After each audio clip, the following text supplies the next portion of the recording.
Praise the Lord सभी भाई बहनों को जय मसीह की। आज मैं परमेश्वर के वचन से कुछ बातें आपको बताना चाहता हूँ। हम किसके दास हैं? बाइबल हमको बताती है कि हम धार्मिकता के दास हैं, और हमको परखना है कि हम किसके दास हैं। क्या हम धार्मिकता के दास हैं या फिर पाप के? इसके बारे में बाइबल क्या कहती है? रोमियो की पत्री अध्याय 6 का 15 से लेकर हम 22 में पढ़े तो बहुत कुछ सीखने को मिलता है इस वचन में। पर 6 का 16 इसमें इस प्रकार लिखा हुआ है कि क्या तुम नहीं जानते कि जिसकी आज्ञा मानने के लिए तुम अपने आप को दासों के समान सौंप देते हो, उसी के दास हो, चाहे पाप के जिसका अंत मृत्यु है, चाहे आज्ञाकारिता के जिसका अंत धार्मिकता है। तो वचन यहाँ पर कहता है कि हम जिसको दासों के समान सौंप देते हैं, जिसकी आज्ञा मानने के लिए हम उसी के दास हैं। चाहे पाप को सौंपे चाहे परमेश्वर को, पर हम दास उसी के हैं। जो हमारे ऊपर प्रभुता करता है हम उसके दास हैं। क्या आपके जीवन में पाप प्रभुता कर रहा है? आपके ऊपर प्रभुता कौन कर रहा है? क्या मसीह का वचन आपके ऊपर प्रभुता कर रहा है? क्या मसीह आपके वचन के ऊपर प्रभुता कर रहा है या फिर पाप? अपने आप को परखिए और जांचिए कि हम असल में किसके दास है। बाइबल तो हमको स्पष्ट कहती है कि जो मसीह में विश्वास करता है, जिसने मसीह यीशु को उद्धारकर्ता के रूप में स्वीकार किया है, वो उसका दास है। पर परखना है कि यदि हम पाप के अनुसार चल रहे हैं, यदि हम पाप कर रहे हैं, तो हम पाप के दास है।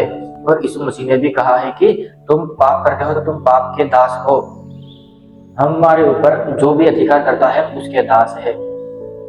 हम अगर अपने मन हम उदाहरण क्या ले, हम हमारे ऊपर जो भी प्रभुता कर रहा हो हम उसके दास हैं। तो इस बात को जानना बहुत जरूरी है कि आखिर हम किसके दास हैं। वचन तो कहता है कि हम परमेश्वर के दास हैं, पर हमको परखना है कि हम असल में है कि हम सच में परमेश्वर के दास हैं या फिर पाप के या फिर किसी और चीज के।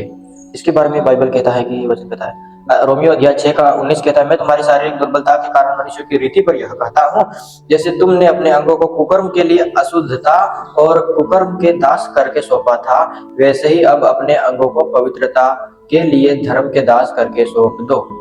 जब तुम पाप के दास थे तो धर्म की ओर से स्वतंत्र थे। जब हम पाप के दास थे तो धर्म की ओर से स्वतंत्र थे, पर अब मसीह यीशु पर विश्वास, जिस दिन से हम विश्वासी हैं उस दिन से हम धर्म की ओर से स्वतंत्र नहीं है। अब हम मसीह के हैं, हम एक बंधन में बंधे हैं। हम यीशु मसीह के वचन में, उसके वचन के अनुसार हम बंधन में हैं। हम स्वतंत्र नहीं है पाप के लिए।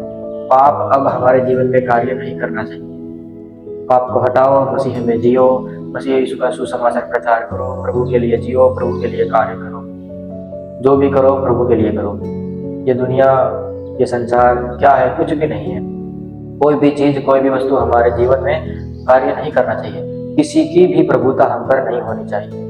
हमारे ऊपर विराजमान परमेश्वर एक ही है और वही हमारा प्रभु है, वही हमारा स्वामी है। हम आराधना, हम उपासना उसकी ही हम करेंगे, बाकी किसी को नहीं। हमारे लिए बड़ा कौन है? केवल परमेश्वर, बाकी कोई उससे बड़ा कोई नहीं है। सबसे फर्स्ट नंबर पर परमेश्वर को रखना बहुत जरूरी है। बाकी जो भी हो, जो भी संसार के काम हो या कुछ भी, सब पीछे, पर सबसे पहले परमेश्वर को। जब हम अपने जीवन में सबसे पहले परमेश्वर को रखेंगे तो हम अपने जीवन में भलाइयां देखेंगे। ओके, तो इस वचन के द्वारा परमेश्वर आप सभी को आशीष दे। इन वचनों को आप पढ़िएगा और समझिएगा कि हम किसके दास हैं। ये वचन रोमियो अध्याय 6 का 15 से 23 तक, इन वचनों को ध्यान से पढ़ना और समझना कि हम किसके दास हैं। Okay, praise the Lord. प्रभु आप सभी को आशीष दे।